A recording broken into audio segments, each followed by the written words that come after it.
Je crois que cette fois-ci, tout va bien, le micro fonctionne, ce sont les aléas de la technique. Tout est réglé, maintenant nous pouvons donc reprendre un thème qui impressionne. Le dragon, la bête et le faux prophète.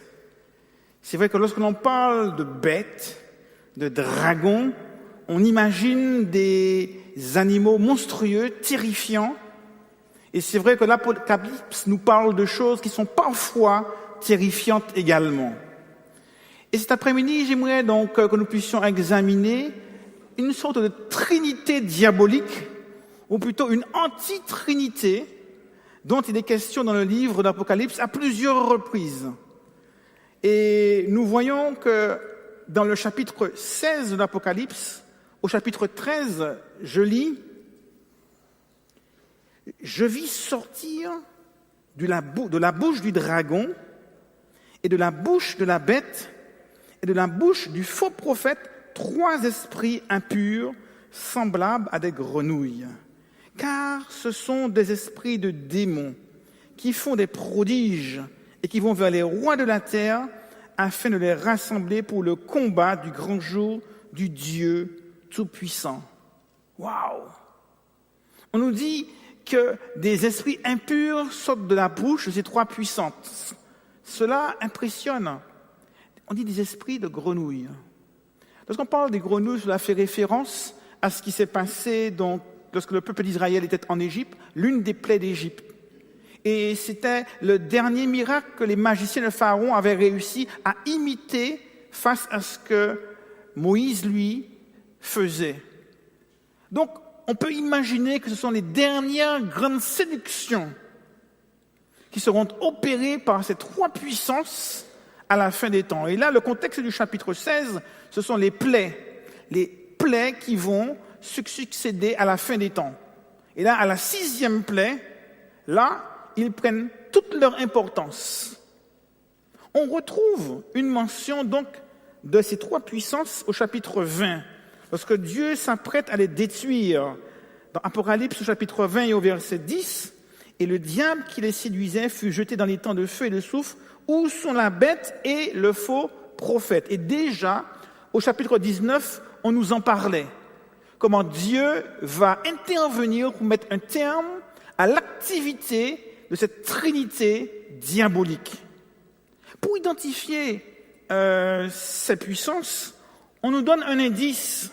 Je lis dans Apocalypse chapitre 19 à partir du verset 19. « Et je vis la bête et les rois de la terre et leurs armées rassemblés pour faire la guerre à celui qui était assis sur le cheval et à son armée. » Donc ça fait une référence à ce qu'on vient de lire au chapitre 16 dans le cadre des plaies qui vont tomber sur cette terre. « Et la bête, verset 20, fut prise, et avec elle le faux prophète. » Et là, on donne des explications sur le faux prophète. Qu'avait fait le faux prophète? Qui avait fait devant cette bête des prodiges par lesquels il avait séduit ceux qui avaient pris la marque de la bête et adoré son image. Et là, cette explication qui nous montre quelle a été l'activité du faux prophète nous ramène à ce qu'on a lu antérieurement dans le chapitre 13. Lisons ensemble le chapitre 13. Je lirai donc à partir du verset 11. « Puis, je vis monter de la terre une autre bête qui avait 2 cornes semblables à celles d'un agneau, qui parlait comme un dragon. Elle exerçait toute l'autorité de la première bête en sa présence. » Là, vous voyez, dans le chapitre 12 et le chapitre 13, on nous parle d'un dragon, d'une première bête qui sort de la mer, un monstre marin, d'une deuxième bête qui sort de la terre.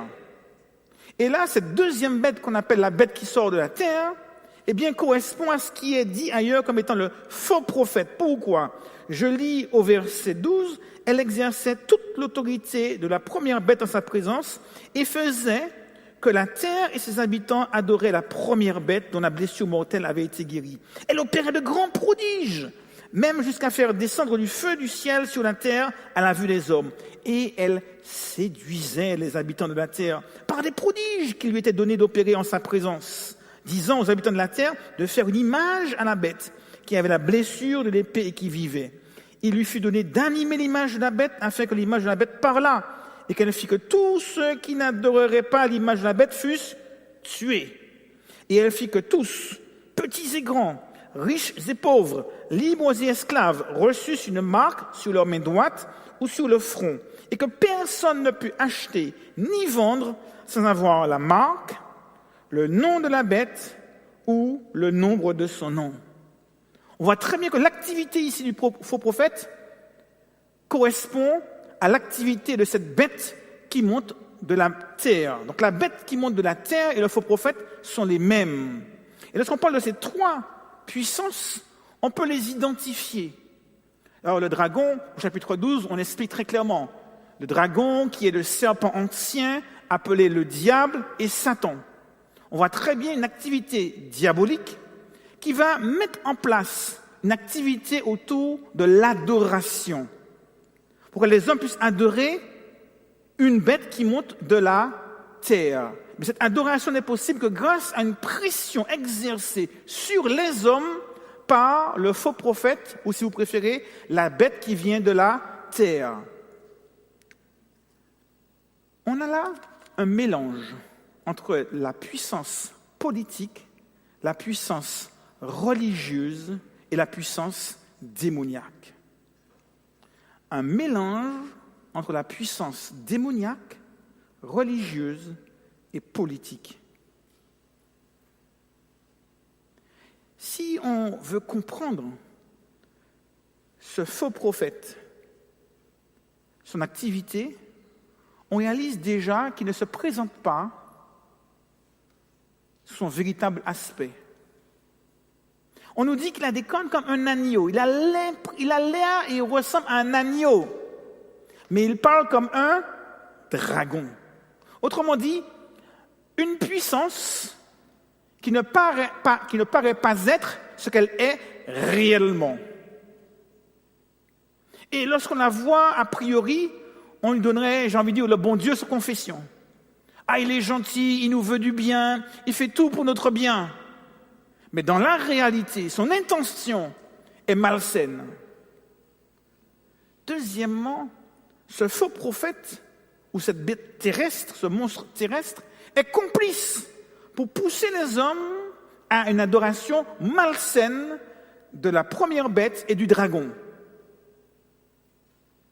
Troisièmement, elle pousse tous les hommes. Le mot ici, tout, est important. Il ne s'agit pas de quelque chose de local, de régional, ni même de national, mais de mondial. Tous les hommes vont dans la même direction. Et tous les hommes sont amenés à l'adoration malsaine de la bête et du dragon. Et deux choses sont utilisées pour ce faire. Un, la carotte. Les hommes seront séduits parce qu'ils vont voir des choses extraordinaires, des prodiges. Il y a la carotte, mais il y a aussi le bâton, parce qu'ils persécutent ceux qui n'adorent pas la bête. Le bâton d'un côté, la carotte de l'autre. Toujours est-il qu'il y a un moyen de coercition sur l'humanité et sur les hommes pour que tous les hommes puissent aller dans la même direction. Et finalement, il y a une contrainte exercée sur les hommes pour recevoir la marque de la bête si l'on veut accéder aux transactions commerciales. Personne ne peut ni acheter, ni vendre sans avoir la marque de la bête sur la main ou sur le front. Ce que je décris ici est quelque chose qui ne peut être possible que dans un contexte sociopolitique bien particulier. Je m'explique. Dans un pays démocratique comme le nôtre, et comme dans les grandes démocraties occidentales, il serait difficile d'imaginer que de manière mondiale, on choisisse de persécuter une minorité, quelle qu'elle soit. Par contre, c'est possible dans un pays totalitaire. Quelles sont les caractéristiques d'un pouvoir totalitaire? Tout d'abord, la concentration des pouvoirs. Le pouvoir législatif, judiciaire et exécutif sont dans la main d'un même homme. On a des rois qui parfois ont été totalitaires. On a des dictatures où le chef est totalitaire. S'il décide d'une loi, d'une règle, il peut décider que quelqu'un est coupable et décider à lui tout seul de son exécution. Le propre d'un pouvoir totalitaire, c'est qu'il va renforcer la police, le pouvoir de la police, et renforcer le pouvoir de l'armée, parfois même créer des milices spécifiques pour pouvoir exécuter les ordres du dictateur. Et dans les quelques dictatures que nous avons connues, il y a toujours eu des milices armées à la solde du pouvoir totalitaire en place. Je ne veux pas prendre d'exemple, mais vous avez certainement des exemples en tête, que ce soit aux Antilles, que ce soit en Afrique, que ce soit au Moyen-Orient ou ailleurs, dans l'histoire de l'humanité, où il y a eu des pouvoirs qui ont exercé une telle forme de pouvoir. Et troisièmement, les pouvoirs totalitaires ont la caractéristique d'avoir la pensée unique. C'est la pensée du dictateur qui est la seule possible et acceptable. Donc il faut un contrôle des médias et il faut une prise en charge de l'éducation des enfants pour les éduquer dans la pensée qui est celle du pouvoir en place. Et c'est vrai que nos démocraties font barrage à ce genre de fonctionnement. Même si on imagine dans une démocratie quelle qu'elle soit, une vraie démocratie j'entends, le pouvoir en place décidait de massacrer une minorité, même ceux qui ne croient pas prendraient leur défense. Si un pouvoir dans un pays démocratique décidait « Ah non, on n'aime pas les chrétiens, on veut massacrer les chrétiens », même ceux qui ne croient pas, qui sont athées, seraient révoltés par une telle action. Pour qu'un pouvoir puisse exercer ce qu'on lit dans Apocalypse chapitre 13, ce pouvoir doit nécessairement devenir un pouvoir totalitaire. Et on a un exemple très simple. Les démocraties peuvent devenir totalitaires. Je reprends. Les démocraties peuvent devenir totalitaires pour faire exactement ce qui est dit dans Apocalypse chapitre 13 et persécuter une minorité. Et je prendrai un exemple qui est mondialement connu, qui est proche de nous. Hitler n'est pas arrivé au pouvoir par une révolution militaire. Il n'est pas arrivé au pouvoir par un coup d'État. Il est arrivé au pouvoir de manière démocratique. Il a été élu. Et il a transformé la démocratie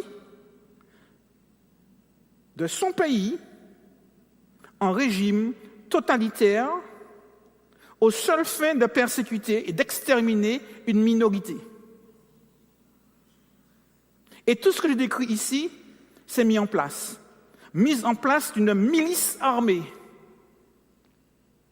La pensée unique. L'éducation des jeunes, la jeunesse hitlérienne. Et donc, le contrôle des médias. Et progressivement, on a vu dériver une démocratie en régime totalitaire jusqu'à ce qu'un pays tout entier se mette à exterminer une minorité. La démocratie peut devenir totalitaire. Et le contexte d'Apocalypse 13 nous montre qu'il y a là des moyens de coercition sur les hommes. Le bâton et la carotte. D'une part, l'interdiction d'acheter ou de vendre, et de l'autre, la séduction, pour les amener à une pensée unique. Et il y aura à ce moment-là que deux catégories d'individus. Ceux qui ont la marque de la bête, d'une part, et ceux qui ont le sceau de Dieu, de l'autre. La différence, c'est que là, il est question de tous les hommes, de quelque chose à l'échelle mondiale. Comment une démocratie peut-elle devenir totalitaire? Il y a des stratégies de manipulation de masse. Et ce que je vais vous dire maintenant ne vient pas de moi. Cela a été écrit il y a des années de cela par des spécialistes qui ont réfléchi à la question. Noam Chomsky est l'un des intellectuels les plus respectés au monde. C'est un philosophe, linguiste et père de la linguistique générative. C'est un penseur américain qui a été considéré comme l'un des plus importants philosophes de l'époque contemporaine par le New York Times. Une des principales contributions de cet homme est d'avoir proposé et analysé les stratégies de manipulation de masse qui existent aujourd'hui dans le monde. Et la présentation s'appuie essentiellement, pas exclusivement, mais essentiellement sur les 10 points qu'il propose pour comprendre les stratégies de manipulation des masses. 1. La distraction.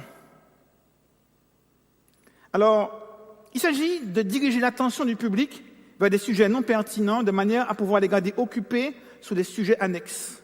On submerge la population d'informations avec un flot d'informations qui va concentrer l'attention du public sur un sujet en le détournant du véritable objectif ou des vrais problèmes.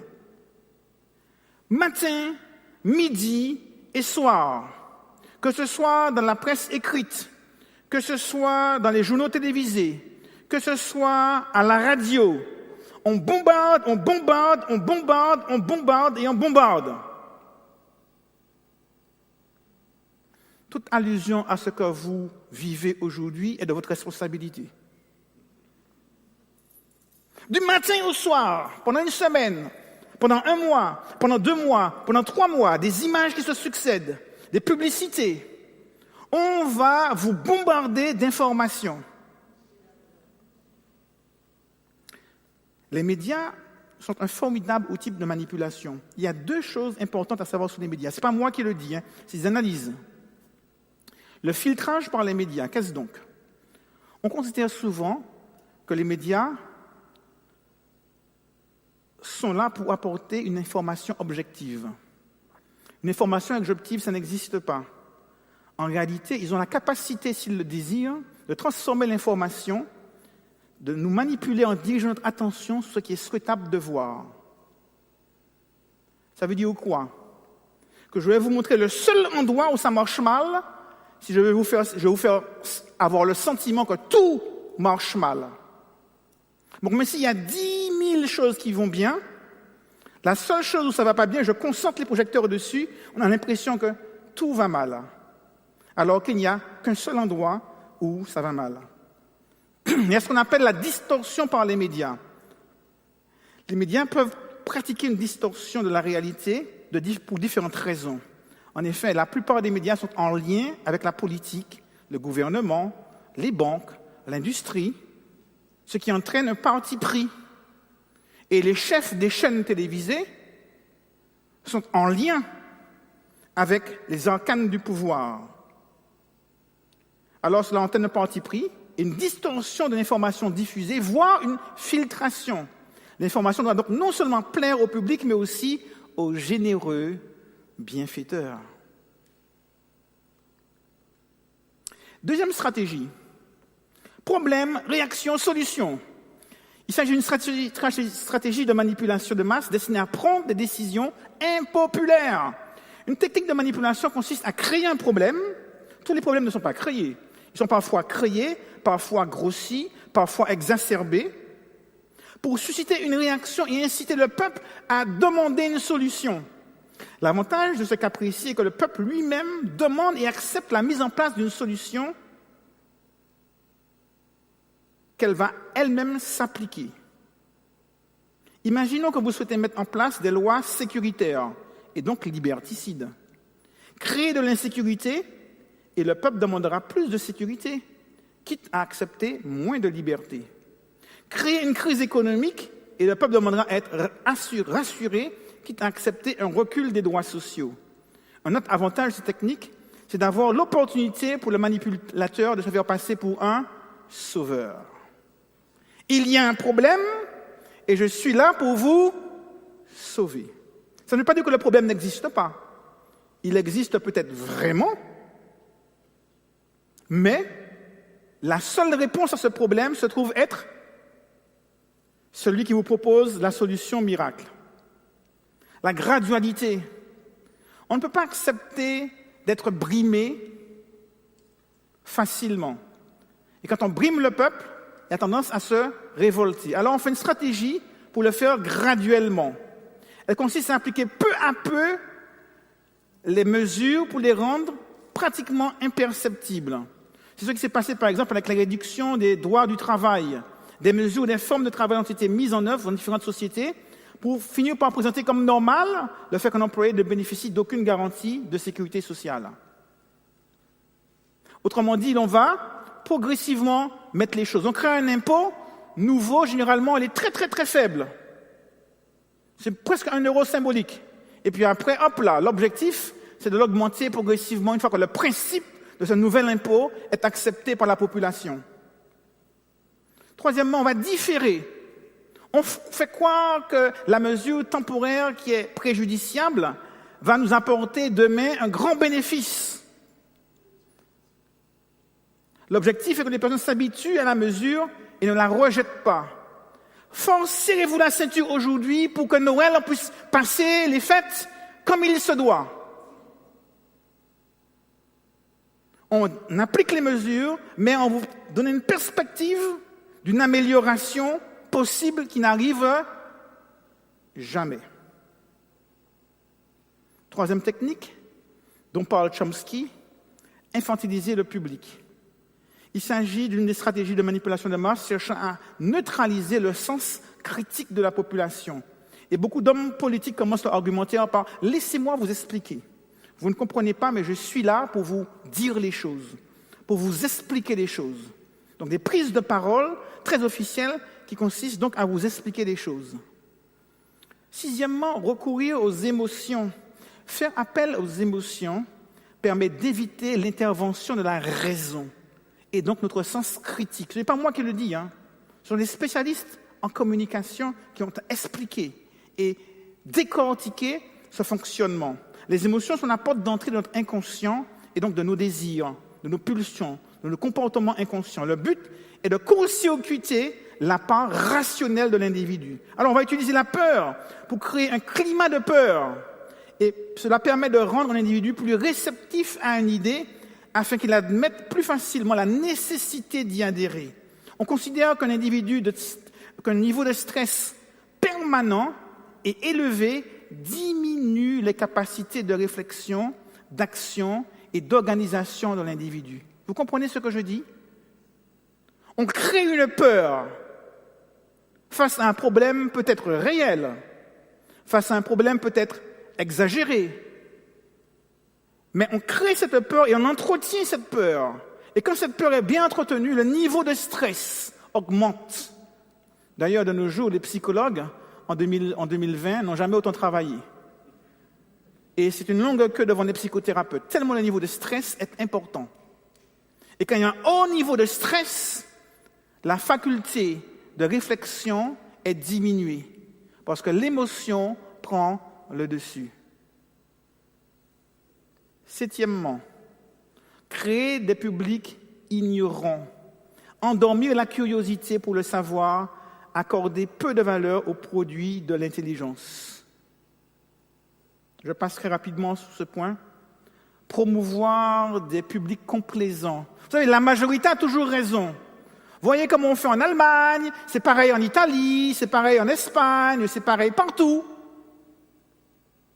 Alors, vous faire croire que l'idée déjà adoptée par la majorité du peuple est susceptible de vous faire adopter un comportement de mouton. Un individu préférera toujours, en général, se joindre à la majorité, plutôt que de se retrouver écrasé avec la minorité, et cela même s'il n'est pas d'accord avec cette même idée du début. Donc, on se compare aux autres pays. Oui, on fait pareil ailleurs. Donc, si on fait pareil ailleurs, c'est normal qu'on le fasse aussi ici. Renforcement de l'autoculpabilité. Faire croire aux individus qu'ils sont les seuls responsables de leurs problèmes. Si vous aviez écouté et mis en œuvre ce qu'on vous avait dit, on n'en serait pas là aujourd'hui. On n'a jamais entendu ça, n'est-ce pas? On ne dit pas ça en France. Si vous êtes privé de sortie pour les fêtes, c'est parce qu'on n'avait pas respecté comme il le fallait, ce qu'il fallait faire. Donc, le sentiment de culpabilité. On culpabilise le peuple et on les amène à de l'autoculpabilité. C'est bien connu, si la situation économique ne change pas, c'est parce que le peuple est incapable de changer, de faire des efforts, ou parce qu'il ne comprend pas ce qui est bon pour lui. On lui fait donc croire qu'il est le seul responsable de son malheur. L'individu se retrouve donc dans le doute, finit par culpabiliser et hésite alors à se révolter. L'avantage d'un peuple déprimé et culpabilisé, ce n'est pas moi qui le dis, L'avantage d'un peuple déprimé et culpabilisé est qu'il est peu motivé par des actions revendicatrices. Vous avez remarqué ce qui s'est passé un peu plus d'un an de cela, lorsqu'il s'agissait d'augmenter le prix de l'essence? Boum, les gilets jaunes dans la rue. Là, ce n'est pas le cas. Parce que le peuple n'est pas dans les mêmes conditions psychologiques. Revoyez ensemble les 9 points que je viens de vous énumérer. Stratégie de communication, culpabilisation, flot d'informations non-stop, en continu, matin, midi, soir, à la radio, à la télévision, dans les journaux, partout, non-stop, non-stop, non-stop. On va créer une stratégie pour vraiment amener une situation. Vous savez, il y a une connaissance approfondie de l'être humain qui va faire qu'on va utiliser différentes méthodes. Je prendrai juste un seul exemple, l'un des biais cognitifs qu'on appelle l'effet de halo. On utilise des témoignages pour appuyer un message qui permet de donner plus de poids et de crédibilité au message lui-même, quitte à demander à certains qui ont un avis contraire de se taire, quitte à poursuivre devant le conseil d'ordre des médecins d'autres qui ne vont pas dans le même sens, quitte à ne pas donner la parole à ceux qui pensent autrement. On a instauré une pensée unique par un contrôle de qui parle. Et bien sûr, ce témoignage, lorsqu'il émane d'une personne considérée parce qu'il est chef de ceci, ou chef de tel service, ou chef de tel hôpital, plus elle est considérée et respectée, experte au public, plus le message prend de la valeur. Ainsi, avant chaque intervention télévisée du responsable, il y aura un gentil médecin spécialiste qui va nous expliquer pourquoi il souhaite, alors qu'il n'est pas censé être au courant, que la mesure qui sera annoncée soit annoncée. Ah, ouf! C'est exactement ce qu'il voulait qui a été annoncé. On se sent soulagé. Ne nous méprenons pas. Il apparaît comme un agneau et il parle comme un dragon. Chaque crise est grave et chaque crise est peut-être réelle. Il ne s'agit pas ici de dire que nous ne faisons pas face à des problèmes et depuis la nuit des temps, nous faisons face en tant qu'humanité à des défis. Et certains virus ont encore marqué les mémoires à tel point qu'on a fait des expressions telles lorsqu'on parle de la peste ou du choléra. La tuberculose non plus n'a pas disparu. Et donc on voit apparaître ici et là des choses difficiles à gérer. Néanmoins, chaque crise est l'occasion de faire avancer l'histoire. Lorsqu'il y a eu les attentats du 11 septembre et quelques autres attentats, on a vu que la France a accepté quelque chose qu'elle ne pouvait pas imaginer auparavant, l'armée dans les rues. L'armée dans les rues, ce n'est pas quelque chose de normal. On ne voit l'armée dans les rues que dans les régimes totalitaires, avant le 11 septembre. On ne voyait l'armée dans les rues, dans les démocraties, que lorsqu'il y avait des parades du 14 juillet, d'autres fêtes nationales. L'armée dans les rues est une invention nouvelle dans les régimes démocratiques, en imitation à ce qui se passe dans les régimes totalitaires.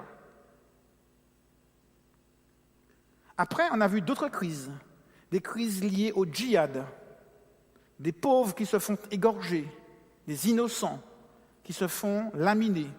Et donc ça va donner l'occasion de créer des lois sur le séparatisme, c'est-à-dire des lois qui visent à mieux éduquer les jeunes esprits dans l'esprit de la République. L'intention est noble, la crise réelle, le défi certain, mais la solution qui est proposée, on sait où ça va mener. Et maintenant, on a réduit la liberté. On n'a plus la liberté de scolariser son enfant à la maison. On a l'obligation de le scolariser, non pas dès 6 ans, mais dès 3 ans, pour être sûr que les jeunes esprits vont être formatés à être de bons républicains. La loi sur le tracking, parce qu'il nous faut tenter de dépister au mieux les personnes malades pour pouvoir mieux avertir celles qui ne le sont pas et éviter la propagation de l'épidémie. Des lois dont les intentions affichées sont bonnes. Mais nous savons tous où cela va mener. Chaque fois qu'on lâche un petit peu de liberté. La loi sur la sécurité globale qui vise à renforcer le pouvoir de la police. Et on sait à quel point le fameux article 24 sur la capacité de la police d'agir sans être filmée dans toute la discrétion a créé une manifestation. Différentes lois qui progressivement grignotent la liberté. Ce sont des lois liberticides que nous sommes appelés à accepter pour être protégés d'un virus, protégés d'une exaction, protégés du terrorisme, protégés de quelque chose qui nous fait peur.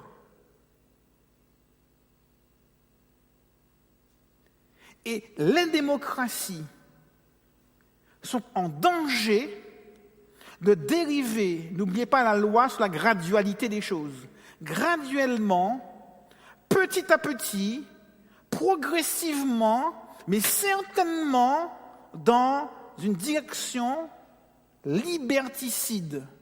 Et toutes les lois liberticides qui s'accumulent contribuent à créer un régime qui devient de plus en plus totalitaire. N'oublions pas, nous avons l'exemple d'une démocratie qui est progressivement devenue totalitaire. Ah, nous n'y sommes pas encore. Nous n'y sommes pas encore. Mais on voit les choses qui s'accélèrent. Et je le dis, si je vous fais une devinette, donnez-moi le nom de pays, et pour que vous trouviez le nom du pays, je vous donne des indices. Premier indice, un pays où l'armée est dans les rues. Deuxième indice, un pays où il y a des couvre-feux. Troisième indice, un pays où nous sommes assignés à résidence. Quatrième indice, un pays où il faut un laissez-passer pour circuler. Cinquième indice, un pays où si on n'a pas le laissez-passer pour circuler, il y a moins de coercition et de punition de celui qui n'a pas le laissez-passer pour circuler. Et je pourrais continuer, mais vous avez compris. Certains me diraient, il y a encore 9 mois de cela, la Corée du Nord, ou encore tel autre pays d'Afrique. Vous avez compris que je passe de la France. De 15 jours, on est passé à 2 mois, puis à 3 mois, et puis on est arrivé donc en décembre. On a parlé du printemps, maintenant on parle de l'été, après on parle de l'automne 2021, on commence à dire pas de retour à la normale avant 2022, vous imaginez. Après 40 jours, un comportement devient une habitude. Après 40 jours, un comportement devient une habitude. Non seulement pour le peuple, mais également pour les gouvernants. Et donc, je reprends, toutes ces concessions de liberté auxquels nous avons consenti n'ont été possibles que grâce aux 10 points que je vous ai développés. Le danger est-il réel? Oui. Il y a des morts et nous déplorons chaque mort. Mais toutes ces crises font avancer l'histoire. Elles accélèrent l'histoire dans un sens qui rend possible la réalisation de la prophétie. Ces mesures sont-elles légitimes? Ce n'est pas à moi d'en décider. Je dis simplement que cette crise, comme les crises qui les ont précédées et comme les crises qui vont succéder, vont contribuer à créer une situation où la prophétie deviendra réalisable. Nous observons la loi et nous sommes invités à nous soumettre aux autorités. Tant que ces lois ne vont pas à l'encontre de notre conscience et de la volonté de Dieu. Nous devons avoir les yeux ouverts sur le sens dans lequel nos démocraties dérivent.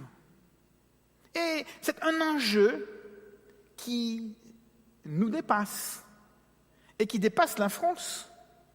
Parce que c'est quelque chose qui, pour la première fois, est mondial. Et toutes les démocraties ont fait le choix de suivre le principe d'un régime totalitaire.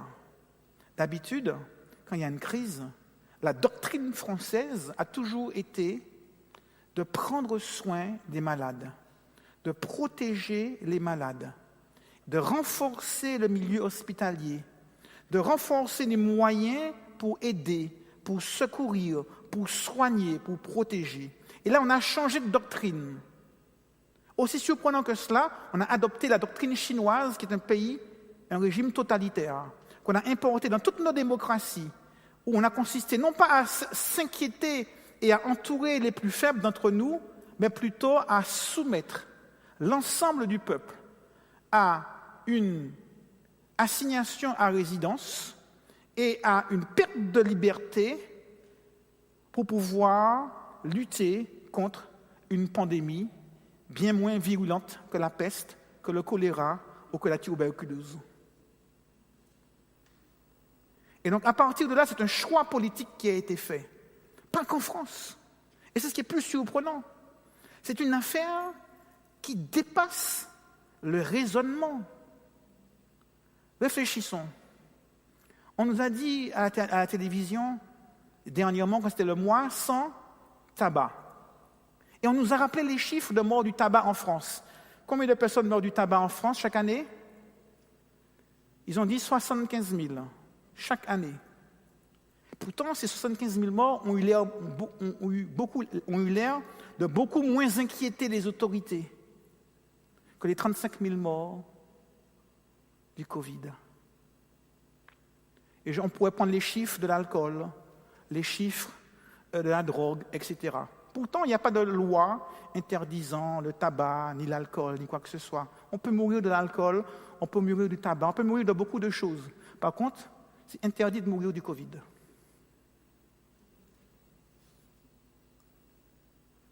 Ça m'interpelle. Et on se rend compte que ce n'est pas qu'une question financière. Ce n'est pas financier. On parle des lobbies de la pharmacie, etc. Soyons clairs. Là, les hommes, le gouvernement, par amour pour les hommes, ont sacrifié des centaines de milliards d'euros. On a arrêté une grande partie des commerces, on a arrêté les sports, on a tout arrêté, on a sacrifié des centaines et des centaines de milliards d'euros par amour pour les hommes. Et connaissant l'être humain, ayant vu des guerres se déclarer pour beaucoup moins, pour un puits de pétrole, pour un pipeline, pour un peu de nickel, pour quelques mines d'or, pour des réserves et des minerais. On a vu des guerres pour bien moins que ça. C'est quelque chose qui semble irrationnel Comment peut-on sacrifier autant de centaines de milliards par amour pour 35 000 personnes alors que les autres morts ne semblent pas inquiétés à ce point? Ce sont des questions que je me pose et je n'ai pas la réponse d'un point de vue rationnel. La seule réponse que je trouve, elle est prophétique. Jamais je n'ai vu les hommes aimer les hommes plus que l'argent. Jamais je n'ai vu les gouvernements aimer les hommes plus que l'argent. C'est quelque chose qui, pour moi, est incompréhensible. Si vous prenez l'histoire de l'humanité, regardez, pour un petit bout de terrain, pour l'Alsace et la Lorraine, il y a eu des guerres. Pour le franchissement d'une barrière, d'une frontière, il y a eu des guerres. Il y a eu des guerres pour beaucoup moins. Et donc, je n'arrive pas à réconcilier dans ma tête cette capacité à sacrifier autant de milliards et de centaines de milliards juste pour 30 000 personnes. 30 000 personnes dont nous déplorons terriblement la mort, au même titre que toutes celles qui sont mortes du cancer, du foie, du poumon, par le tabac, par l'alcool, par les accidents de voiture, par la grippe saisonnière. Vous savez, en France, il y a 750 000 morts chaque année. Et toutes ces morts sont tristes, et nous le déplorons. Maintenant, de là à utiliser la situation qui est certes sérieuse et grave pour pouvoir créer des lois liberticides et amener progressivement une démocratie dans une dérive totalitaire, cela interpelle.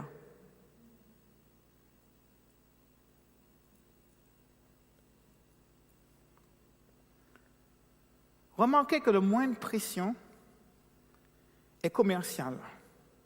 Empêcher d'acheter ou de vendre. Là encore, le Covid nous aide beaucoup. Parce que grâce au Covid, il y a un bond pour la monnaie numérique.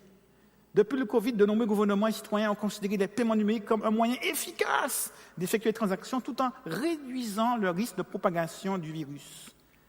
L'augmentation des achats, des transactions numériques pendant la pandémie, ont interpellé les banques centrales, les institutions privées du monde entier pour explorer le potentiel de cette monnaie.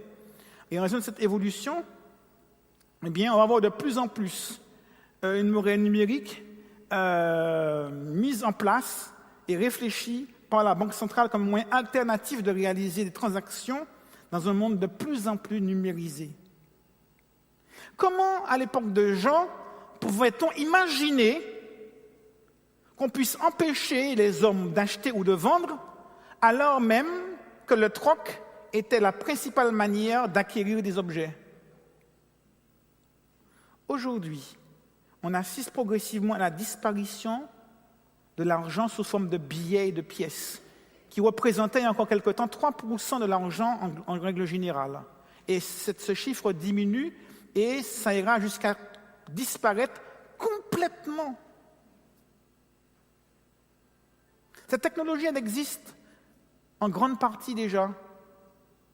Et vous savez, c'est très très commode et très pratique. Le téléphone portable est devenu un objet qui n'est plus un téléphone. Maintenant, c'est devenu aussi un titre de transport. C'est devenu un mode de paiement.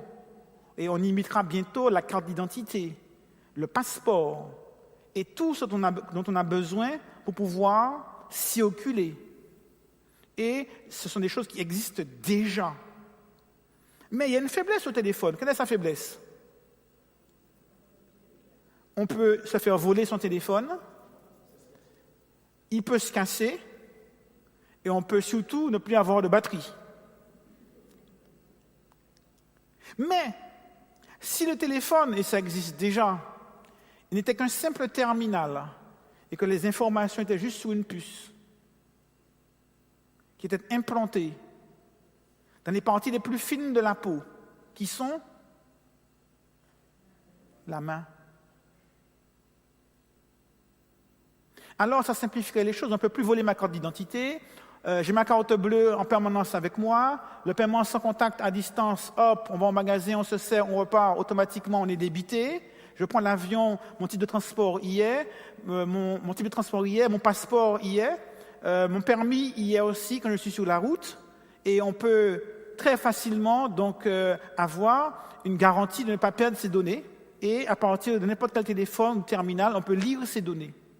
Ce sont des choses qui existent, ce n'est pas de la science-fiction. Ce sont des choses qui existent. Par contre, il faut toujours une crise pour justifier l'acceptabilité psychologique et morale du passage ou de la mise en place de l'action.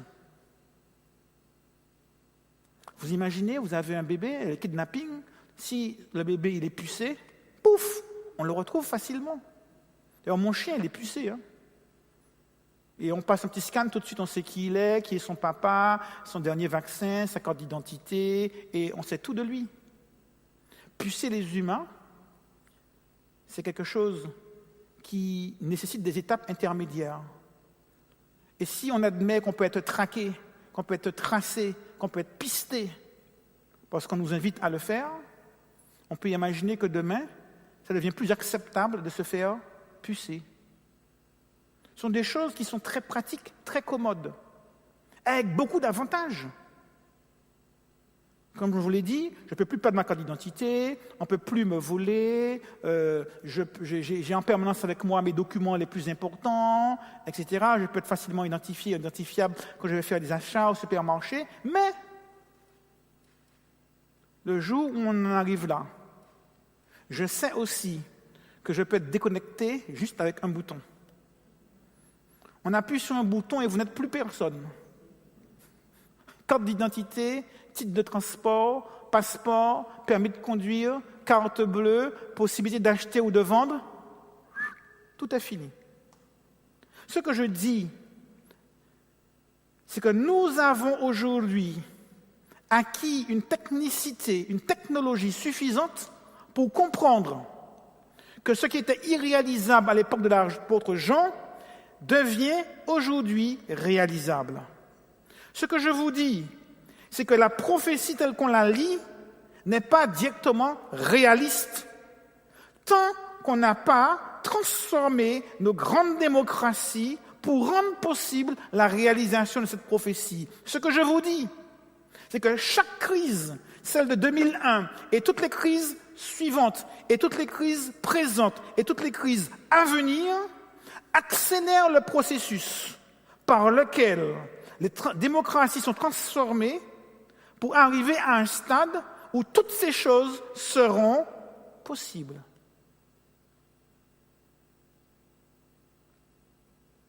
Donc c'est à nous d'avoir les yeux ouverts pour réaliser ce qui se passe. Pourtant, je reprends, ces mesures sont souvent présentées comme étant des réponses souhaitables à des problèmes réels.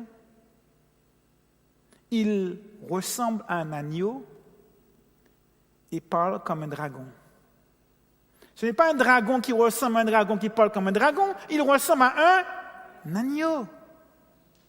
Et c'est toujours pour de bonnes raisons qu'on accepte de renier sur une partie de notre liberté.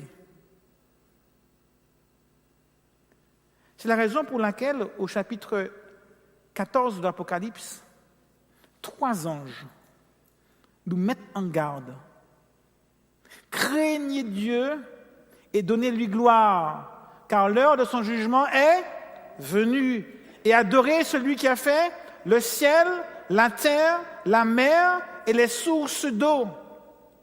Le premier message est un appel, alors que ce monde ira dans le sens d'une adoration maléfique. On nous rappelle que le seul qui soit digne d'adoration, c'est Dieu. Et on l'a vu ce matin. Dieu créateur, Dieu rédempteur. Le troisième message est un avertissement. Attention, ceux qui prennent la marque de la bête, ceux qui acceptent de rentrer dans ce système, vont devoir subir le jugement divin. Quant au deuxième ange, il dit quelque chose d'assez surprenant pour nous inviter à faire attention à ce qui se met en place. Il nous dit, il affirme quelque chose, il nous fait une déclaration. Elle est tombée, Babylone la grande. Qu'est-ce que Babylone vient faire là-dedans? Pourquoi alors que ces trois messages de ces trois anges veulent nous mettre en garde contre ces trois pouvoirs, le dragon, la bête et le faux prophète? Brusquement apparaît le nom de Babylone. Comment comprendre Babylone? Si on retourne au livre de la Genèse, on nous parle des origines de Babylone. Au chapitre 11, des versets 1 à 9, on nous dit que tous les hommes avaient la même langue. Et ils choisissent d'aller au pays de Shinéar pour construire une ville et une tour qui atteigne le ciel. Et pour se faire un grand nom. Quand on regarde ce récit, il y a 4 caractéristiques de Babel ou de Babylone. Parce que Babel et Babylone, c'est le même mot en hébreu. Par un effet de traduction, on a traduit Babel au chapitre 10 et 11 et Babylone dans les autres chapitres. Mais c'est le même mot. Il s'agit de l'origine de la ville de Babylone. Et là, il y a une dimension mondiale. Il ne s'agit pas de certains, il ne s'agit pas d'un pays, d'une tribu, d'une nation, mais de tous les hommes. Souvenez-vous, au chapitre 13, le faux prophète séduit qui? Une nation? Une tribu? Non. Tous les hommes sont séduits. Tous les hommes sont contraints à recevoir cette marque. Tous les hommes sont appelés à adorer la bête. Tous les hommes. Donc c'est une civilisation qui est à l'échelle mondiale, planétaire, avec une dimension politique. Ils veulent construire une ville, un projet urbain,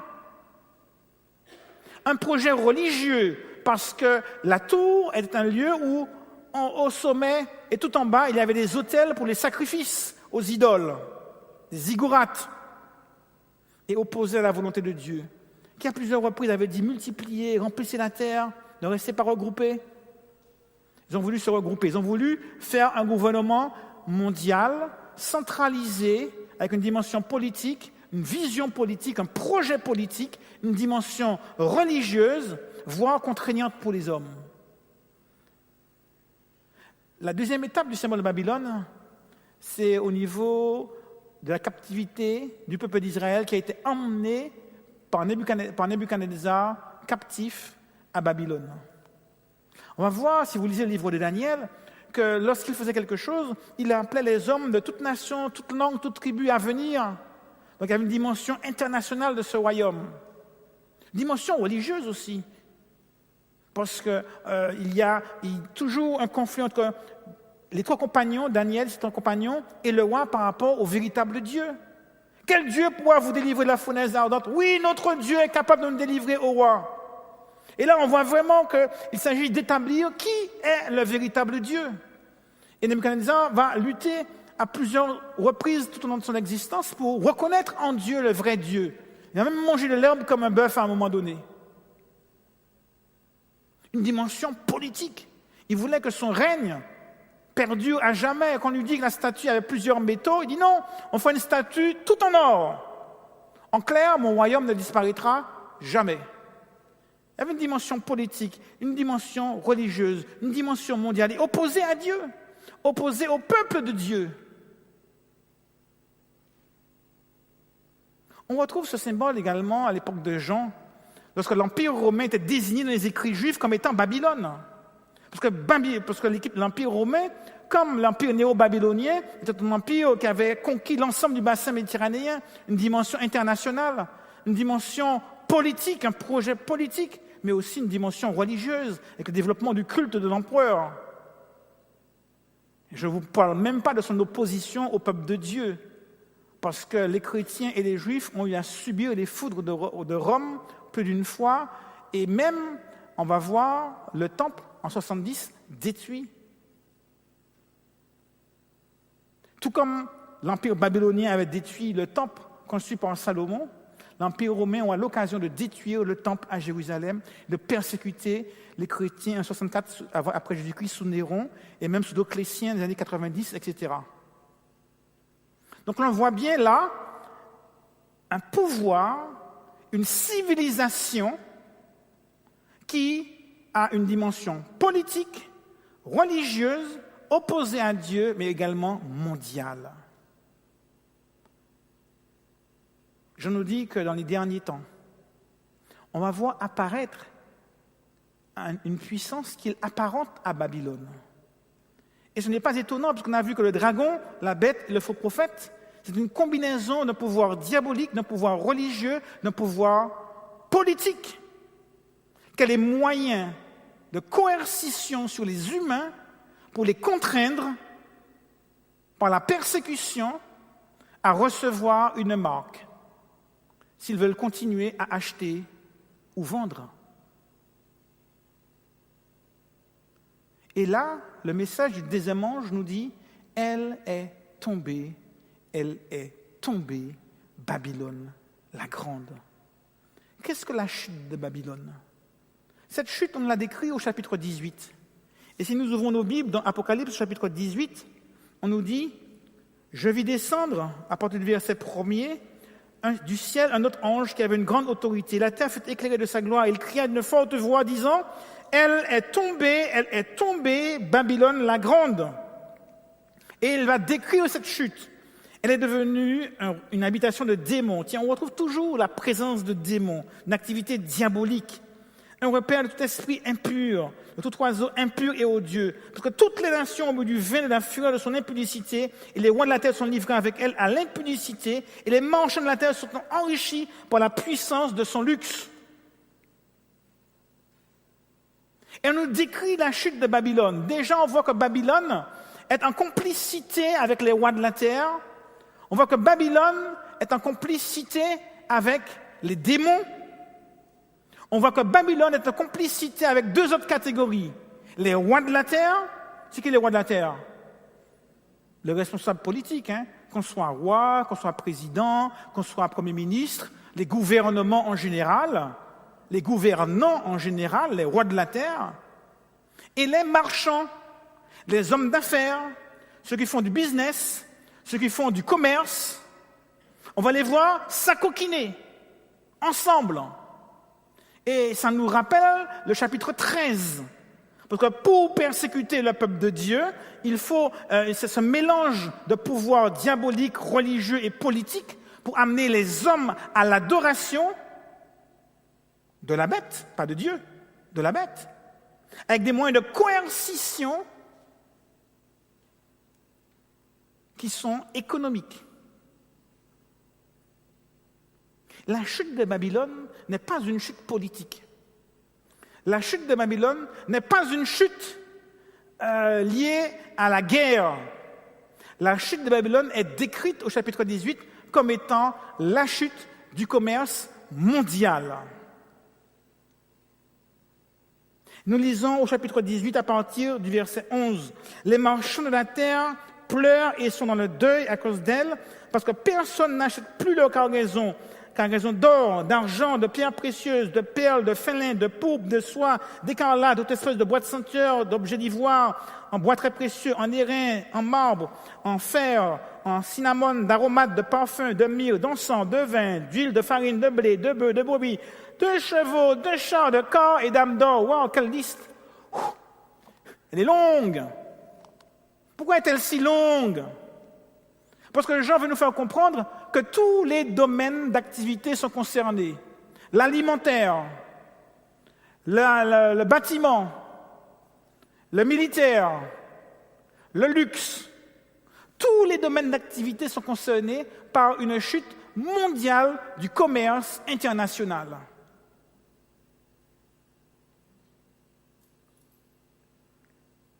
Et on nous dit à partir du verset 9, les rois de la terre qui sont livrés avec elle au luxe pleureront et se lamenteront à cause d'elle quand ils verront la fumée de son embrasement. Se tenant éloignés dans la crainte de son tourment, ils diront « Malheur, malheur !»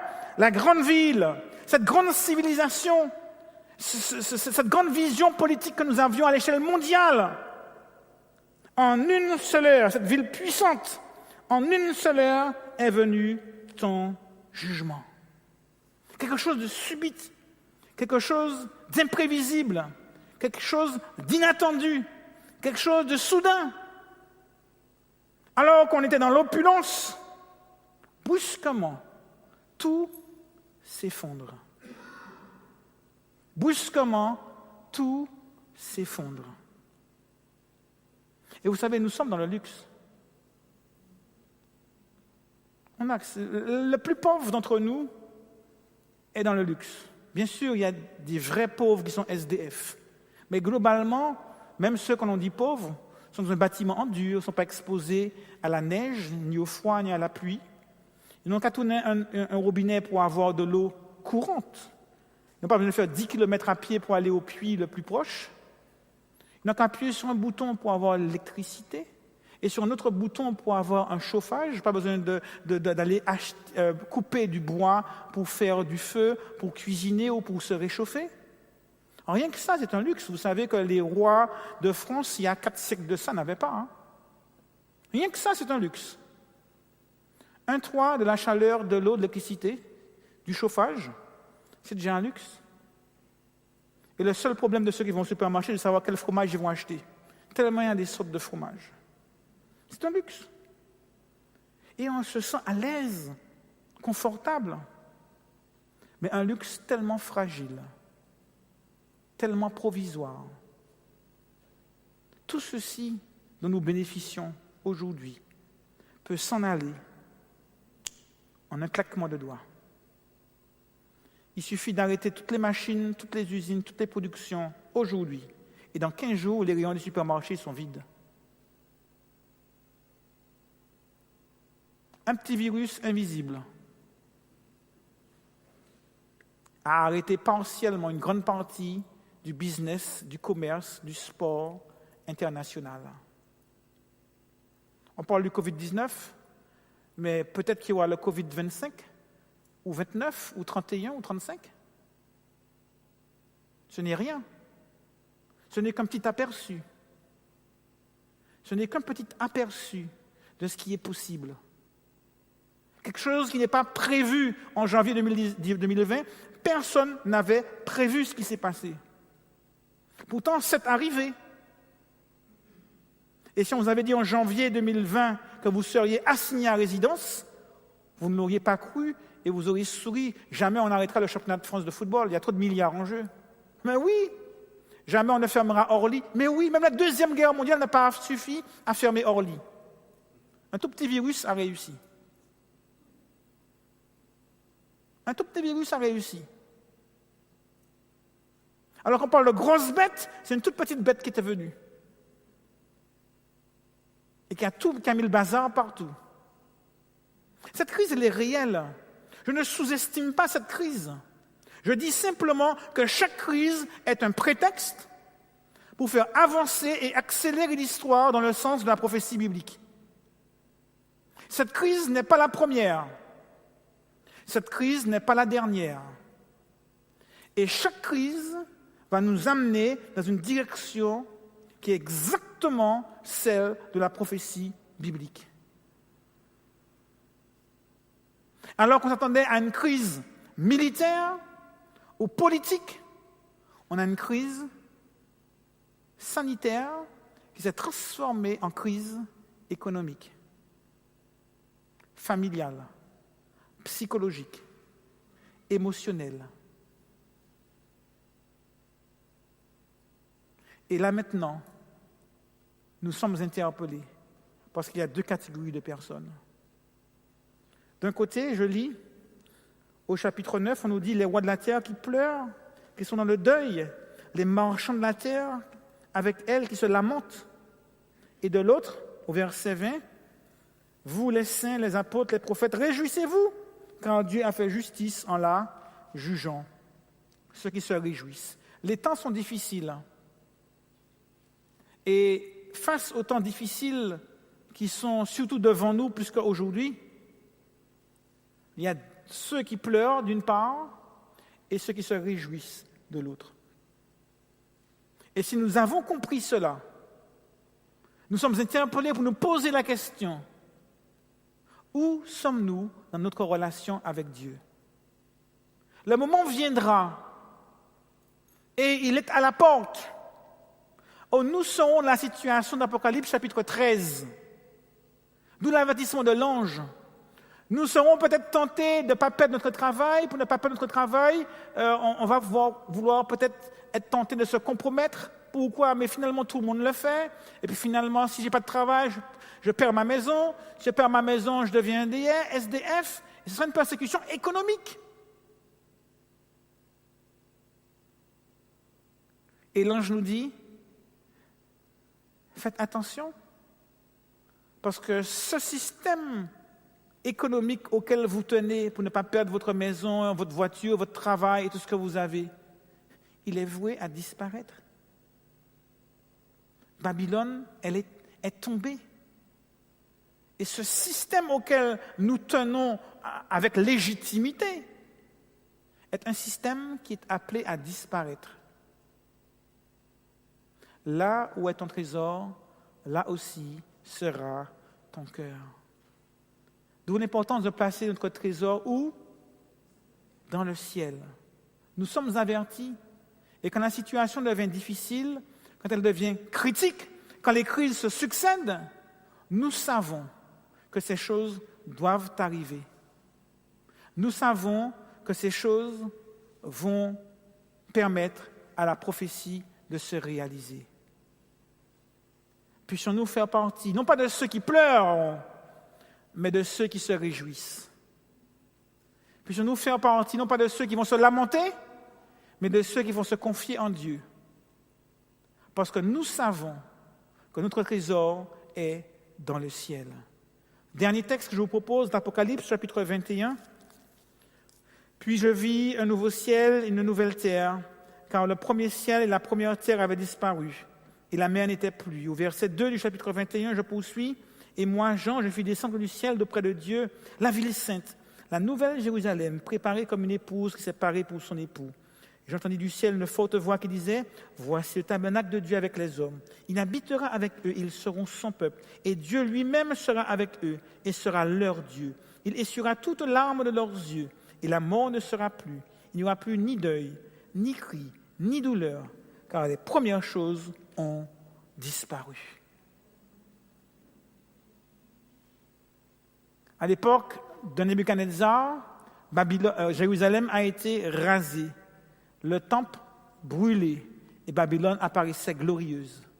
À l'époque de Rome, Jérusalem a été rasée, le temple brûlé, et l'Empire romain plus que jamais glorieux. Mais Jean nous dit qu'à la fin des temps, c'est Babylone qui va tomber, et Jérusalem qui sera élevée. Amen. Il n'y aura plus ni deuil, ni cri, ni larmes, car les premières choses auront disparu. Alors, en ces temps où nous pouvons nous questionner, nous pouvons nous être interpellés par la situation, non pas nationale, mais la situation mondiale. Puissions-nous avoir pleinement conscience qu'il y a des enjeux qui nous dépassent, des enjeux qui dépassent nos gouvernements, des enjeux qui sont de l'ordre de la conspiration de la Trinité diabolique, pour mettre en œuvre à l'échelle mondiale un système qui nous amènera à la persécution.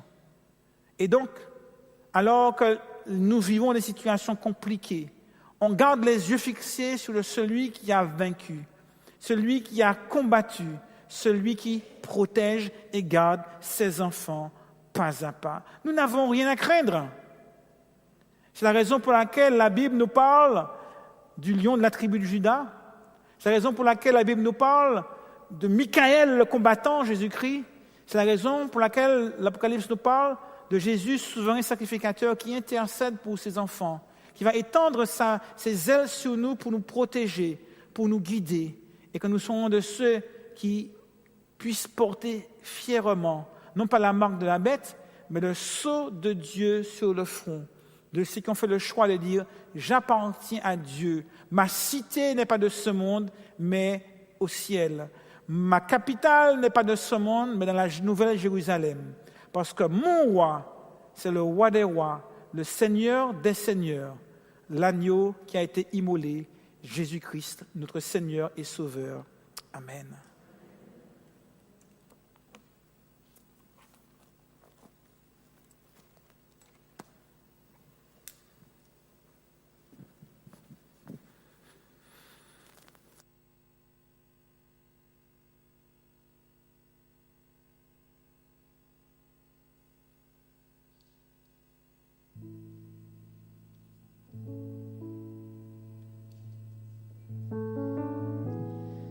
Levons-nous, nous terminerons par ce dernier chant, c'est auprès de Dieu. Que l'Esprit écoute, que l'Église écoute ce que l'Esprit dit à l'Église. Donc j'espère vraiment que Dieu a touché votre cœur. Et maintenant vous savez ce qu'il nous reste à faire. C'est auprès de Dieu. C'est auprès de Dieu que je veux me tenir. Il est mon Seigneur, mon roi. C'est auprès de Dieu que je veux ressentir tout l'amour qu'il a pour moi. C'est auprès de Dieu que je voudrais grandir, entendre le son de sa voix.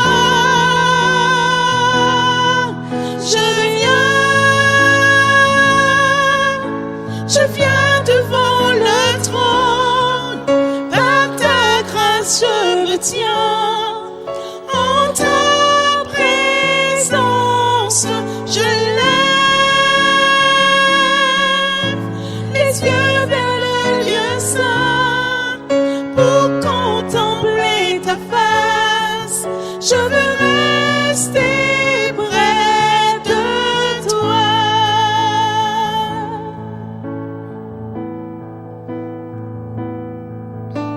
C'est auprès de Dieu que je veux me tenir. Il est mon Seigneur, mon roi. C'est auprès de Dieu que je peux ressentir tout l'amour qu'il a pour moi. C'est auprès de Dieu que je voudrais grandir, entendre le son de sa voix.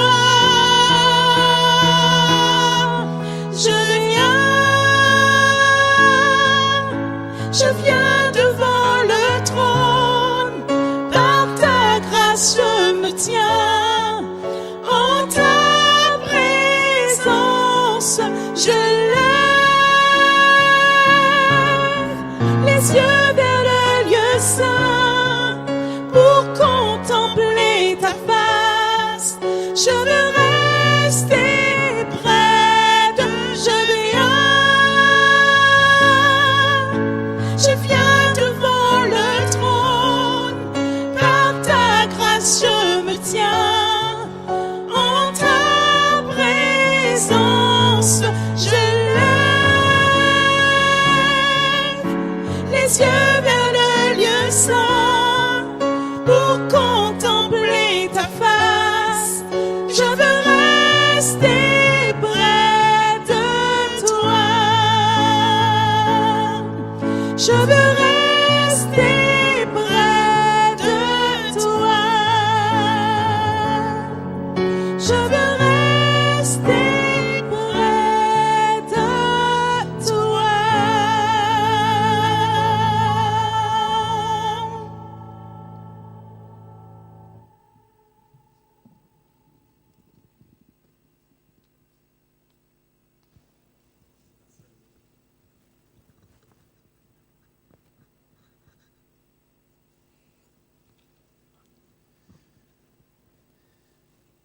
Après ce beau message, cette intervention du pasteur Jean-Jacques, je vais vous inviter à incliner la tête, nous allons prier ensemble. Dans ta parole, Seigneur, tu nous dis que ceux qui ont des oreilles pour entendre puissent entendre. Alors donne-nous des oreilles pour entendre ce que nous avons entendu cet après-midi. Que ceux qui ont des yeux pour voir puissent voir. Donne-nous d'avoir des yeux, Seigneur, pour voir. Et tu nous invites dans ta parole de racheter les temps, car les jours sont mauvais. Et s'il y a un temps où nous devrions racheter les temps, c'est bien maintenant, Seigneur. Alors s'il te plaît, donne-nous en tant que peuple, en tant que chrétien, en tant qu'enfant de Dieu, de pouvoir intensifier notre relation avec toi, Seigneur. De telle sorte que nous puissions rester debout dans ces temps difficiles. De telle sorte que nous puissions être debout et que toi-même tu sois debout à côté de nous comme un bouclier, Seigneur. Donne-nous, Seigneur, vraiment de nous accrocher à toi, d'avoir constamment les yeux focalisés sur Jésus, le chef et le consommateur de la foi. Afin que dans ces temps difficiles, nous puissions, Seigneur, te faire confiance, ne pas abandonner. Donne-nous d'abandonner aussi le péché, Seigneur, afin que l'Esprit de Dieu puisse prendre pleinement autorité dans nos vies. Qu'il puisse, Seigneur, nous remplir de sa présence, de sagesse, d'intelligence, afin qu'il puisse nous utiliser comme des instruments efficaces à la louange de sa gloire. Voilà, tu dis dans ta parole, dans le livre de Matthieu, chapitre 24, « Quand vous verrez toutes ces choses, levez vos yeux, car la délivrance est proche. » Et tu rajoutes que cette génération qui sera en train de vivre ces choses, Seigneur, verra le retour de Jésus. Alors, s'il te plaît, donne-nous de rester maintenant accrochés à toi, de nous débarrasser de ce qui n'est pas de toi, de mettre de côté le péché qui nous enveloppe si facilement, Seigneur, de nous laisser transformer le caractère par la puissance du Saint-Esprit et d'être serein face à toutes ces choses. Oui, Seigneur, remplis-nous de ta présence. Mets en nous la conviction qu'il est temps pour nous, Seigneur, de nous consacrer entièrement et totalement à toi. Lève-toi dans nos vies, s'il te plaît, Seigneur. Lève-toi dans nos vies et que tes ennemis soient dispersés. Et que le nom puissant de Jésus soit glorifié. Et qu'ensemble, en tant que peuple, en tant qu'enfants de Dieu, en étant remplis de cet esprit, nous puissions avancer dans ce monde, Seigneur, avec détermination, afin d'accomplir l'œuvre et la mission que tu nous as confiée. Et que le monde reconnaisse que Jésus est Seigneur à la gloire de Dieu le Père.